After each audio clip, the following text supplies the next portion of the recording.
नमस्कार, स्वागत है आप सभी का। न्यूज़ वन इंडिया देख रहे हैं आप और मैं हूं आपके साथ कृतिका। बुलेटिन की शुरुआत बड़ी खबर के साथ करेंगे गाजीपुर से, जहां पर मुख्तार अंसारी से जुड़ी इस वक्त की बड़ी खबर आप तक पहुंचा रहे हैं। मुख्तार अंसारी के साले शर्जील रजा को ईडी ने हिरासत में लिया है।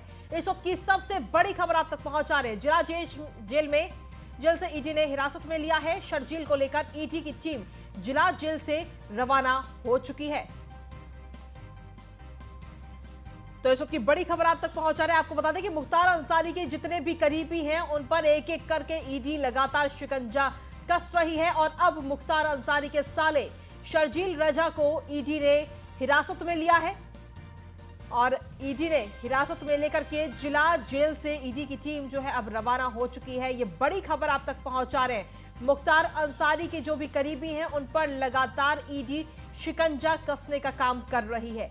एक एक करके ईडी लगातार जांच कर रही है, पड़ताल कर रही है और उसके बाद में गिरफ्तारी भी कर रही है।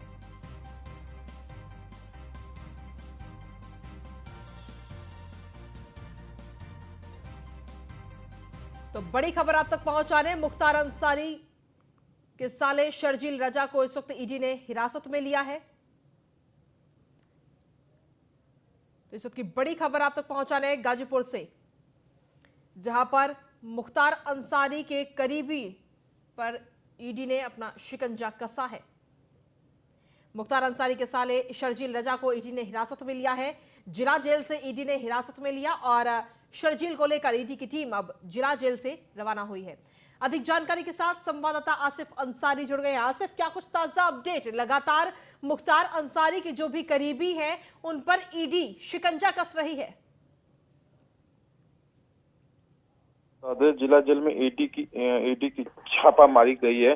जो मुख्तार अंसारी के साले हैं शर्जील रजा, जो आज रिया होना था, ईडी की कार्रवाई के वक्त पहुंची। जो उम्मीद जता रही कि ईडी ने शर्जील रजा को ले जा रही है। शर्जील रजा मऊ विधायक मुख्तार अंसारी के मामू हैं, जो उनके ऊपर गाजीपुर सीजीएम कोर्ट ने कुल 4 मुकदमे दर्ज है, जिसमें सीजीएम कोर्ट से आज मिली उनकी जमानत। तो आज ईडी देर रात उनके जिला जेल पे छापा मारा गया। चलिए, शुक्रिया तमाम जानकारी देने के लिए।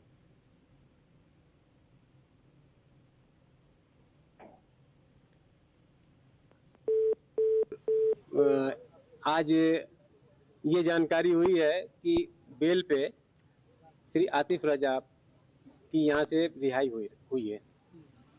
ऐसे में आज रिहाई होने के बाद उन्हें घर गए या क्या लग रहा है? रिहाई होने के बाद ये पता चला यहाँ कि प्रवर्तन निदेशालय वाले उनको अपने साथ लेगा, अपने घर नहीं गए। ये गेट से ही ये हमको पता चला। हमको इसके अलावा कोई जानकारी नहीं दी गई यहाँ से और अंदर उनसे बात भी करने नहीं दिया गया। उनकी पत्नी भी मिलने आई थी, तो क्या पहले मिलने दिया गया या रोका गया उनको भी? पत्नी को मैंने देखा कि उनको रोक दिया गया, उनको भी बाद में बुलाया गया। बाद में बुला करके उनसे बातचीत कराई गई। आज जो मतलब जिनकी रिहाई हुई, आतिफ की हुई या शर्जील की हुई है? शर्जील रजा उर्फ आतिफ को कहते हैं। मैं पता ये चला है कि इनकी जमानत करीब 1 सप्ताह पहले हुई थी। जो बेल बॉन्ड के बारे में विस्तृत उनके जो क्रिमिनल के वकील वो बता देंगे।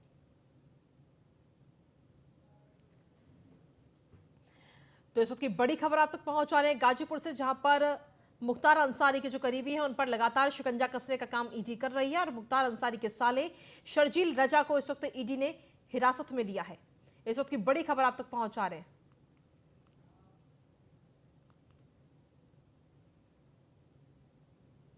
और इसी बीच इस वक्त की बड़ी खबर हादसे से जुड़ी, जहां पर औरैया में एक बड़ा सड़क हादसा सामने आया। रोडवेज बस में पीछे से कार टकराई और इस हादसे में कार सवार 2 लोगों की मौके पर ही मौत हो गई है। साथ ही आपको बता दें कि कार में 5 लोग सवार बताए जा रहे हैं। सड़क हादसे में 2 लोगों की दर्दनाक मौत हो गई है। औरैया से ये बड़ा सड़क हादसा आज सामने आया है।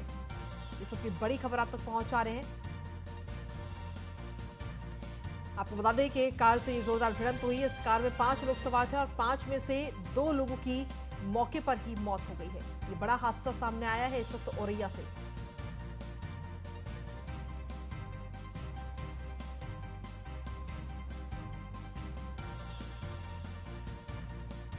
तो औरैया में ये बड़ा सड़क हादसा हो गया आज।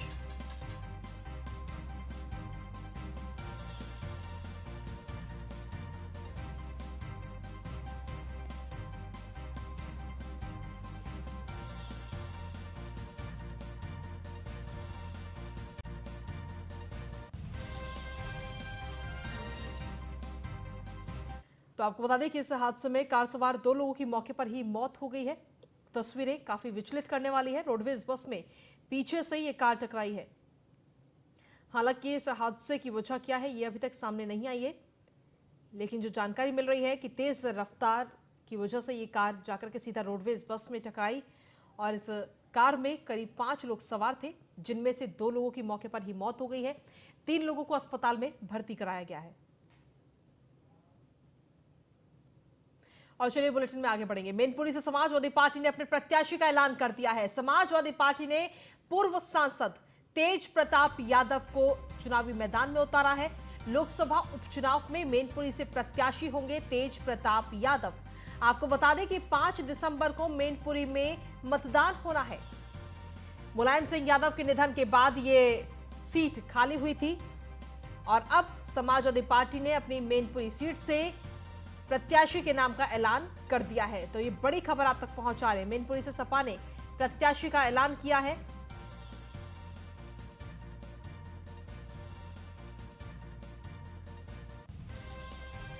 मैनपुरी से समाजवादी पार्टी ने अपने प्रत्याशी का ऐलान करते हुए पूर्व सांसद तेज प्रताप यादव को चुनावी मैदान में उतारा है। लोकसभा उपचुनाव में मैनपुरी से प्रत्याशी होंगे तेज प्रताप यादव।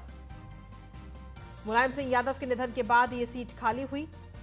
आपको बता दें कि इस लोकसभा उपचुनाव में एक सीट पर उपचुनाव हो रहा है मैनपुरी, और 5 दिसंबर को मैनपुरी में मतदान होगा। बड़ी खबर आप तक पहुंचा रहे। 5 दिसंबर को मैनपुरी में मतदान होना है और उससे पहले समाजवादी पार्टी ने अपने प्रत्याशी का ऐलान किया है।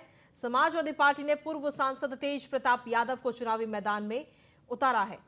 मुलायम सिंह यादव के निधन से ये सीट खाली हुई थी, जिस पर अब उपचुनाव होगा। 5 दिसंबर को मतदान होगा और 8 दिसंबर को नतीजे आएंगे।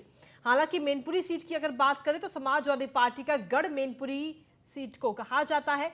तो ऐसे में देखना होगा कि क्या समाजवादी पार्टी अपने इस गढ़ को चुनावों के दौरान बचाने में कामयाब होगी, क्योंकि आज ही बहुजन समाज पार्टी ने ट्वीट करके निशाना भी समाजवादी पार्टी पर निशाना साधा है।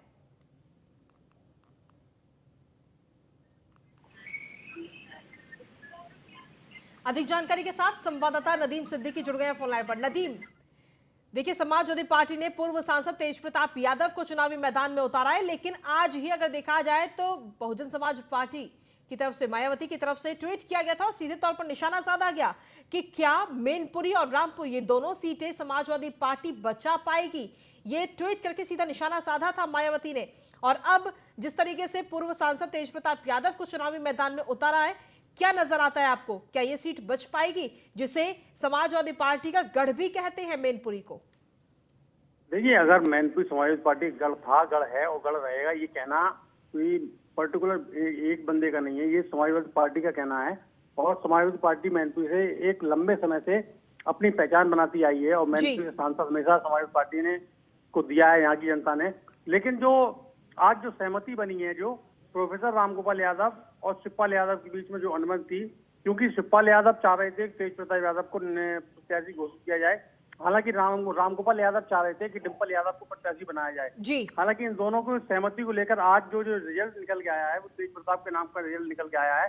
इससे कहीं ना कहीं एक खास वजह और खास उम्मीद लगाई जाती है, क्योंकि जो लोकसभा के चुनाव में जो जीत का आंकड़ा लेके आते हैं, जो जसवंत नगर विधानसभा इटावा जिले में पड़ती है, वहां से आती है, तो उस विधानसभा की जो शिवपाल यादव वर्तमान में विधायक हैं और एक लंबे समय से 1978 से वहां से विधायक बनते चले आ रहे हैं, तो एक वहां से चाचा का साथ होना एक बहुत बड़ी बात होगी।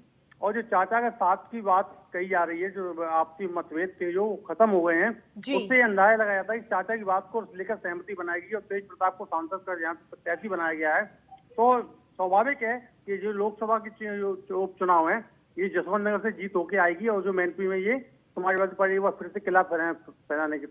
क्या ये कहा जा सकता है नदीम के शिवपाल सिंह यादव या यूं कहे कि चाचा भतीजे की जो दूरियां थी वो अब नजदीकियों में तब्दील हो रही हैं? देखिए, ये पारिवारिक मतभेद थे, पारिवारिक मतभेद खत्म होने के बाद ही आज जो नतीजे आए हैं, जो रिजल्ट आया है, जो आज जो डिसीजन लिया गया है वो सबकी सहमति से ही लिया गया है, क्योंकि पर्टिकुलर एक इंसान की सहमति से नहीं लिया गया है। इससे ये लगता है कि अपने आप में शिवपाल सिंह यादव ने जो सहमति बनाई है उस सहमति को फॉलो किया गया है तो उससे एक कयास लगाया जा सकता है, उस कहने में कोई गुरेज भी नहीं होगा कि आपसी जो मतभेद थे वो खत्म हो गए हैं। इसीलिए उनकी बात मानते हुए, उनकी बात को प्रायोरिटी में रखते हुए, उनके कहने के अकॉर्डिंग तेज प्रताप यादव को यहाँ से प्रत्याशी घोषित किया है।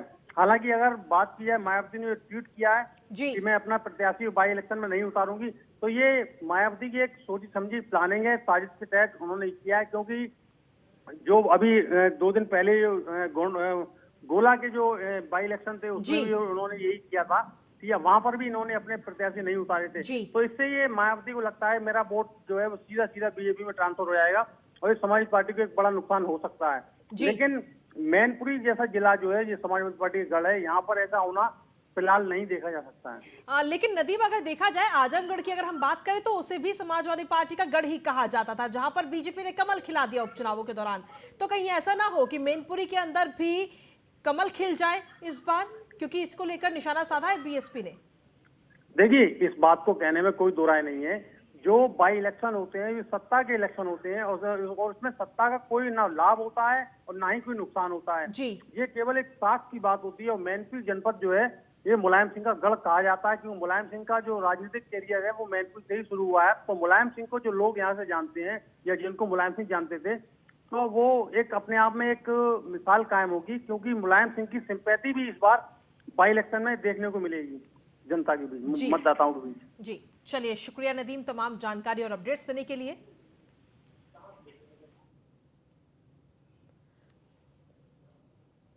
और चलिए खबरों में आगे बढ़ेंगे। सुप्रीम कोर्ट से ईडब्ल्यूएस आरक्षण को अब हरी झंडी मिल चुकी है। ईडब्ल्यूएस आरक्षण के पक्ष में 5 में से 3 जज थे। सीजेआई यूयू ललित, जस्टिस रविंद्र भट्ट आरक्षण से असहमत हुए, जिसके बाद ये फैसला दिया गया और इससे आर्थिक रूप से कमजोर स्वर्ण जाति को भी सीधा लाभ मिलेगा। इस फैसले को मोदी सरकार की जीत भी बताया जा रहा है। इसी पर देखिए हमारी ये खास रिपोर्ट।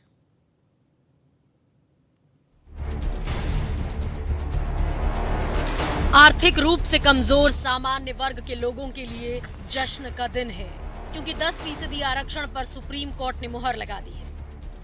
2019 के लोकसभा चुनाव से पहले एनडीए सरकार ने सामान्य वर्ग के लोगों को आर्थिक आधार पर 10% आरक्षण दिया था।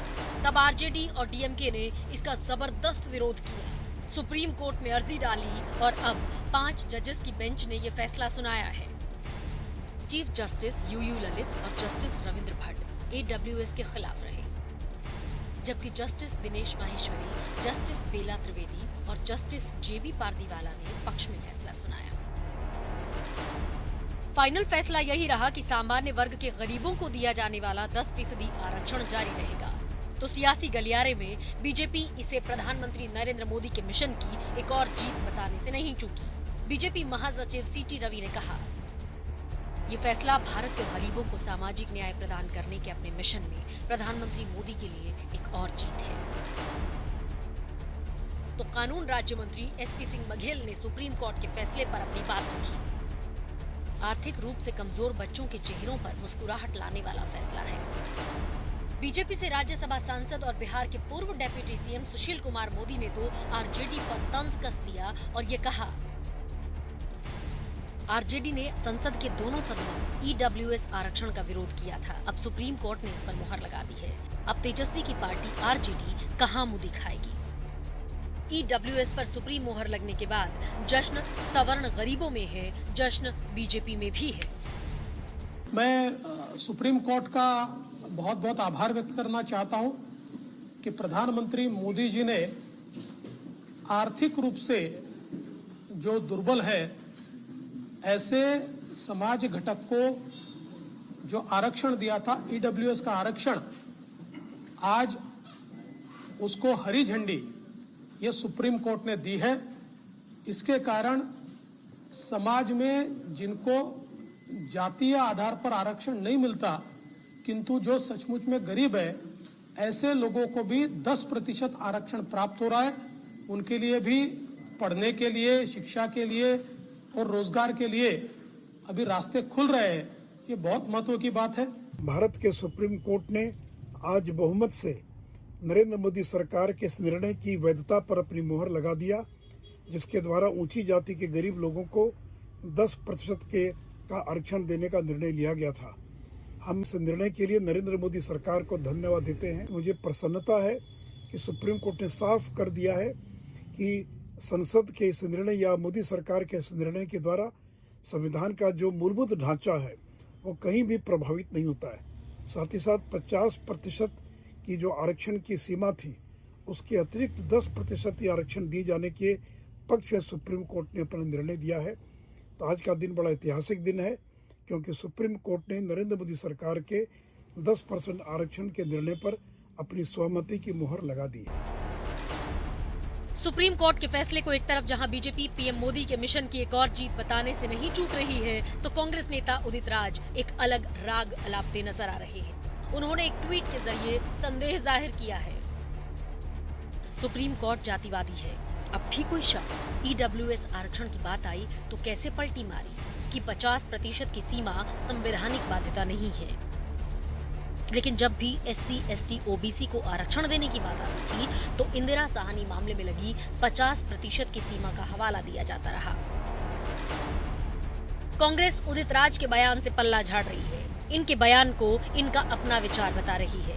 लेकिन सबके बीच सवाल यही है कि ईडब्ल्यूएस आरक्षण पर सुप्रीम कोर्ट की तरफ से बहुमत की मुहर लगने के बाद इस फैसले का असर सियासत पर क्या होगा। Bureau report, news.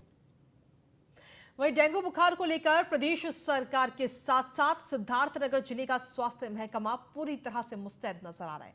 Madhav Prasad Tripathi medical college में बने डेंगू वार्ड में इस समय व्यवस्था पूरी तरह से चाक चौबंद है। ऑक्सीजन से लेकर बेडों पर मच्छरदानी लग चुकी है, यानी फिलहाल हर स्तर पर डेंगू से स्वास्थ्य विभाग निपटने के लिए तैयार है। आज जिले की तैयारियों को लेकर मेडिकल कॉलेज में बने डेंगू वार्ड का प्रदेश के नोडल अधिकारी डॉक्टर अनिल चौधरी ने निरीक्षण किया। हर स्तर से निरीक्षण के बाद वो यहां की व्यवस्था से काफी संतुष्ट नजर आए।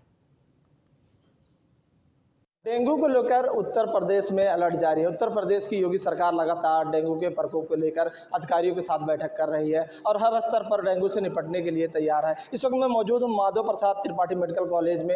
आप तस्वीरें देखिए, डेंगू वार्ड है। मैं डेंगू वार्ड के अंदर की तस्वीरें दिखाता हूँ। सिद्धार्थनगर जिले के मेडिकल कॉलेज में ये 10 बेड का डेंगू वार्ड बनाया गया है। हालांकि जो यहाँ पर व्यवस्थाएं हैं वो चाक चौबंद है। हालांकि सिद्धार्थनगर जिले में अभी किसी भी तरह का कोई डेंगू मरीज नहीं है। हालांकि 2 मरीज पाए गए थे, वो पूरी तरह से स्वस्थ होकर अपने घर जा चुके हैं। आप तस्वीरें देखिए कि जो भी डेंगू मरीज के लोग हैं उनके लिए व्यवस्थाएं यहाँ पर, जो यहाँ का प्रशासन है वो व्यवस्थाएं चाक चौबंद कर रखा है। इसी का जायजा लेने के लिए लखनऊ के नोडल अधिकारी सिद्धार्थनगर जिले में आए हैं और वो यहाँ के डेंगू वार्ड का जायजा ले रहे हैं। हम उनसे बात करेंगे और ये जानने का प्रयास करेंगे कि किस तरह की जो यहाँ का प्रशासन है उसने व्यवस्थाएं कर रखी है। सर, आज आप यहाँ पे निरीक्षण करने आए हैं। सर, आपने वार्डों का निरीक्षण किया। सर, किस तरह की व्यवस्था है आपके यहाँ पर? पूरी व्यवस्था चाक चौबंद है। जिस तरह से हम लोग चाहते थे, जिस तरह से निर्देश यहाँ पे दिए गए थे, उन निर्देशों पे पूरा यहाँ खरा पाया गया है। सारे वार्ड्स की व्यवस्था अच्छी है, हमारी स्टाफ सतर्क है। अभी तक गनीमत है कि यहाँ पे कोई इस तरह का गंभीर पेशेंट नहीं एडमिट हुआ है। 2 पेशेंट पॉजिटिव पाए गए थे, लेकिन वो अदर जनपद में पाए गए थे, जो कि अब पूरी तरह से स्वस्थ होकर अपने घर पहुँच चुके हैं। वर्तमान में हमारे वार्ड में कोई मरीज नहीं है, लेकिन हम पूरी तैयारी में, अगर ऐसी कोई आपदा आती है या कोई मरीज आता है तो हम उसकी पूरी देखभाल करेंगे और पूरी उसको जो भी हमसे संभव होगा हम उसे पूरा स्वास्थ्य लाभ देकर घर भेजेंगे। सर, जाहिर है कई जिलों में शिकायतें आती हैं कि रिपोर्ट जो डेंगू मरीज की उनकी 4-4, 5-5 दिन नहीं आती है, तो सर क्या इसको भी लेकर आप आए हैं लखनऊ से नोडल अधिकारी बना के, तो अधिकारियों के साथ यहाँ बैठक करेंगे? यहाँ अभी सुबह में हम यहाँ आते ही सबसे पहले यहाँ के CMO सर से मुलाकात किए, तो यहाँ के बारे में पता चला। तो यहाँ पर हमारी IgM IgG किट मौजूद है, जो रैपिड टेस्ट के माध्यम से तुरंत हमें एलाइजा टेस्ट के माध्यम से जो हमें पता चल जाएगा कि कौन पॉजिटिव मरीज है और उसे क्या उपचार देने हैं। इसके साथ हमने उनसे ये भी विचार विमर्श किया कि अगर हमें ज़रूरत पड़ती है मरीज को ब्लड कंपोनेंट जैसे कि प्लेटलेट्स की, तो वो कहाँ उपलब्ध होगा। तो अभी हमारे इस हॉस्पिटल में अभी तो वो प्रोसेस चल नहीं पाया है, लेकिन यहाँ एक प्राइवेट अस्पताल है जहाँ पर ब्लड कंपोनेंट उपलब्ध होता है, जो कि इसकी सूचना हमारे यहाँ उपलब्ध है, जो मरीजों को भी बताया जाए। बिल्कुल, ये थे नोडल अधिकारी जो लखनऊ से आए हुए थे डेंगू वार्ड का निरीक्षण करने। उनसे हमने बात की, उन्होंने बताया कि जो भी यहाँ का प्रशासन है वो डेंगू वार्ड को लेकर पूरी तरह से मुस्तैद है। उन्होंने यहाँ पर जो व्यवस्थाएं हैं डेंगू मरीजों के लिए वो चाक चौबंद कर रखी है। Saddam Khan, news 1 India, Siddharthnagar. Dengue. और चलिए बुलेटिन में आगे बढ़ेंगे, बात करेंगे अब जौनपुर की, जहां पर जादूगर के शो में जमकर लाठी और डंडे चले। टिकट पास को लेकर 2 पक्षों में जमकर मारपीट हुई। मारपीट का वीडियो वायरल हो गया। घटना में जादूगर कलाकार समेत 4 लोग घायल हुए।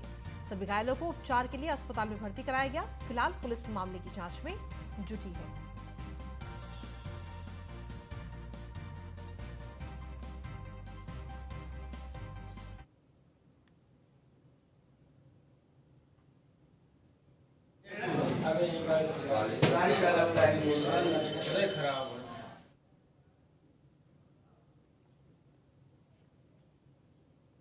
और वहीं संत कबीर नगर में 3 दिवसीय 65वीं वैज्ञानिक अनुसंधान और पुलिस फोटोग्राफी प्रतियोगिता में पुलिस टीम को प्रथम स्थान मिला।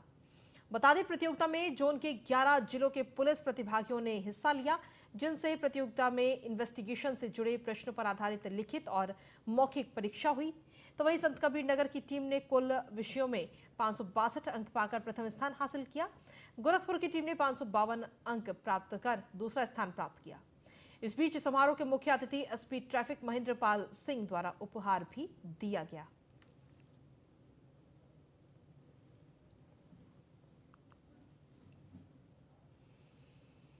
और अगली खबर रामपुर से, जहां पर तहसील में एसडीएम कार्यालय के बाहर फरियाद लेकर गई महिला ने न्याय न मिलने पर जहरीला पदार्थ खा लिया, जिसके बाद महिला को आनन फानन में अस्पताल में भर्ती कराया गया।